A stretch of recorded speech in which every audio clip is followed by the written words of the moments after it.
TikTok waliwo enjogereriwe ennaku zino nga bw'omanyi nti engombo zikwata ku TikTok goyinza okuba oli serious n'ogamba ko byogera olaba oba binaakwata munnange tebikwata ate abataba serious be babyogera nga bikwata. Abajjukira emboozi ya ono omusajja gwe bagamba nti ogw'omunaanansi yali tali serious yayogera mboozi ye n'ekwata engombo. Kati nno bwe twayingidde 2023 nga waliwo omwana yeefuze TikTok akalenzi kano kato kasobodde okuba tekalina ebigambo bekoogera ngasembyayo Kabaka Mwanga. Baji ne beebuuza Kabaka Mwanga kitegeeza ki nga tebabitegeera. Kabaka Mwanga kumba omwana ye yali ku content we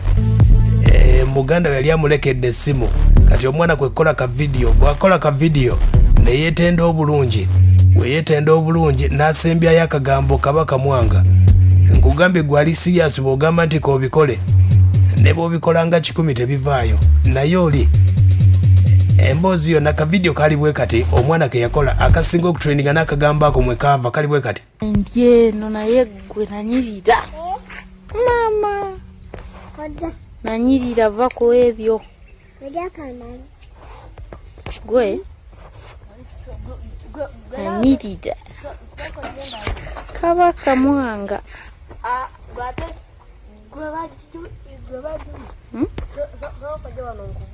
ombuuze kinaawe ogitegedde engombe yonna weeva abali ku TikTok bangi abamu badde tebamanyi kaavaawa. Kati omukulu kwe kubuuza kuba TikTok abasobodde okuba ate nga tulabe omwana ono oba anaasobola okufuna mu kigambo ekyo kubanga waliwo abazze n'engombo ku TikTok ezikoze ne bazifunamu kuba ennyimba bazikubye dda. Batandise okukuba ennyimba ezigamba Kabaka Mwanga abayimbi nga bw'omanyi ababuukira batandise dda. Kati ero nabuzeezaako ku mukulu ono omukono bamuyita Bamweyana omuyaga omukuba TikTok ab'amaanyi abasinga amaanyi mu ggwanga Uganda. Nayogeddeko ambuulire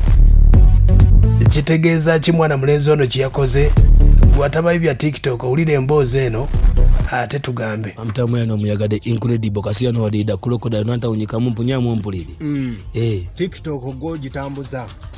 tuli baani nefe abakabira tubeerako atwagala kubuuza ku mwana ono eyakubye Kabaka Mwanga. Abantu tebabitegeera Kabaka Mwanga yakomyewo yakoze biki abantu tebabitegeera. Omanyi internet esookufuula viral in one day ensi yonna neekumanya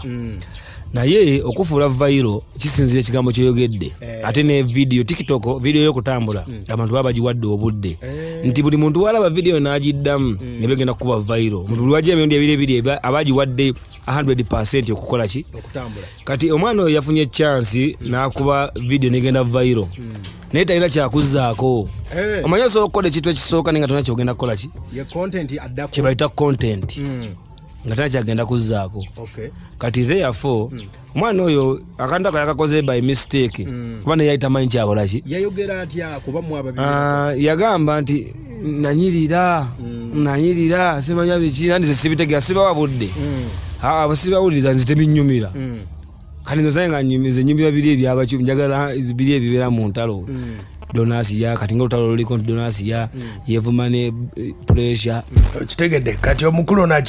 antegeezezza nti mwana mulenzi ono yali badde akikuba naye ekiddako abeeranga muyimbi nga yakuba oluyimba lumu n'agamba omwana yakuba oluyimba naye oluddako. Wulira kiikino wano kyekibuuzo omwana yakikoze bambi nga tamanyi n'abeerava kyova laba bwe yakoze vidiyo ey'okubiri azzeeko vidiyo yaganye. obuzibu bwavudde ku ki talina kyazzaako kye bayita content nti okoze vidiyo leero naye nkyogenda kuzzaako ki abeeranga muyimbi osegedde okubye hiti olina okunoonya kyokola ki kati osobola okukola ekintu by mistake n'okuba viral n'otunda naye osizzaako ki naye nga waddala ate kaana kato myaka 12 kuba nakalabye naye just muganda we yamulekera essimu bwamulekera essimu kati n'agijjayo naye kwatamu ka video kati yali anyumiza banna abaali booza ebintu emabega n'abagamba nanyirira gwereka gwe nanyirira Kabaka Mwanga osegeera nga yesi kyali kujja singa nga obwengo ina vibe oba feeling eyo then internet nemuwa viral kyebaita viral abantu banakitegeera kati nga onawulira nti guno munaanansi nga oli nti guno munaanansi kyebaita viral kitegedde. Namubuzizaako omukulu atubulire mwana mulenzi ono anaafunamu ayinza obutafunamu naye abayimbi bo batandise oddulyamu kuba ennyimba batandise ozikuba tagenda funamu ate singa abayimbi babadde bagezi nnyo oyo omuyimbi yakoze oluyimba lwa Kabaka Mwanga nti nanyirira oyo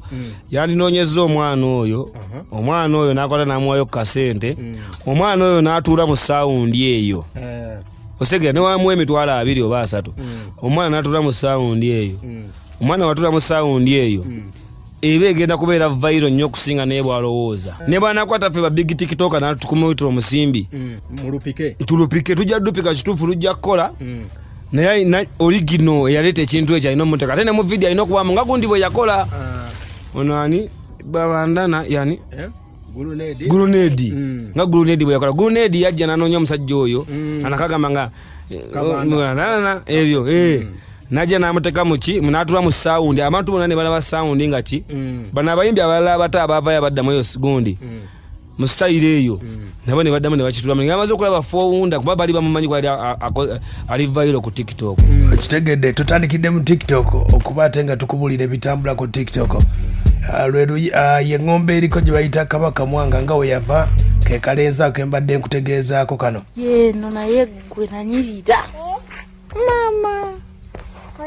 nanyirira vako ebyo gwe nanyirira Kabaka Mwanga okitegedde yemboozi eyo bwesobodde okuba ate ng'etambula namubuuzizaako ku tiktok bangi beebuuza tiktok esasula oba tesasula bwoba obadde ku tiktok nga tebakusasula wulira bwofunira sente ate nekyanjagala okugamba abayimbi sente zammwe tujja zirya olw'ensonga nti waliwo omuyimbi ajja mu bulamu bwo nga luyimba lwakubye terunyuma gye bali abayimbi bano ne Masaka we bali bangi ze ne balaba ne Bakasozi Nabugabo ate naye waliyo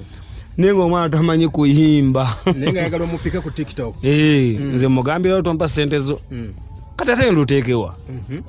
kuba nange newe naalukola sawundi tejja ttambula abantu beebuuza ku tiktok esasula oba tesasula kubanga abantu beebuuza tiktok sente bazifuna oli ku live ne video gy'obataddeyo ne trendinga bwe trendinga eri abantu abakuwa ebirabo kwezo videos kati ate obeera ku live era ofuna osegeera ofuna otya anti bw'okuba live gyekoma okubako abantu abangi n'oyogera ebigambo ebisanyusa abantu gye bongera okuba nga bakuwa ebirabo ziba sente just yagula birabo gifts nazikuwa kuzijira ku PayPal kuba soka kumacha na jaye birabo bya $10 enti eliziba ntono nakuyo bya $10 gwe nobafana mitaji 37 bena ku PayPal teka account ino zijja mu banka ne bazikuwa that's how we gain money ku tiktok tedinga YouTube ate yo ekusindikira kwa account yo tiktok okuba live banteka video nebera viral ebyo birabo bakuwa osokola birabo nga byakakadde kisizira video gy'okubye n'amaanyi gaayo okitegedde sigamba nti olina akaunti ya tiktok oyinza ogenda ku live nga bwogamba nti Facebook olina abantu boolina okusooka okuweza abantu 10 ku tiktok boolina okusooka okuweza ogenda ku live netandika bweti abakubye ennyimba